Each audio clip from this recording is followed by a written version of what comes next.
বিশ্বনবী সাল্লাল্লাহু আলাইহি ওয়াসাল্লাম মদিনাতে প্রথম যখন জুমার নামাজ পড়াতেন তখন আগে জুমার 2 রাকাত পরে পরে 2টা খুতবা দিতেন, ঈদের নামাজের মতো।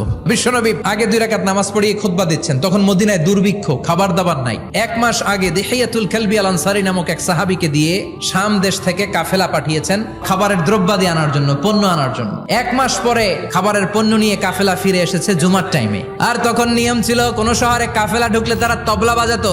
বিশ্বনবী সহ সব সাহাবারা বুঝতে পেরেছে ওই কাফেলা খাবারের পণ্য নিয়ে মদিনার মধ্যে ঢুকেছে।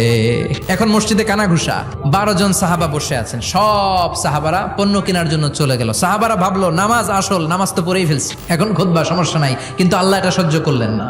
এজন্য সাহাবাদেরকে ধমক দিয়ে, আমাদের চোখে আঙ্গুল দিয়ে আল্লাহ আয়াত নাজিল করলেন, ও নবী আপনি বলে দেন আমার কাছে এত বিশাল ধনভাণ্ডার আছে, সবার যত চাহিদা যত কামনা আছে সব যদি দিয়ে দেয় আমার ধনভাণ্ডারের 1 ইঞ্চিও কমবে না।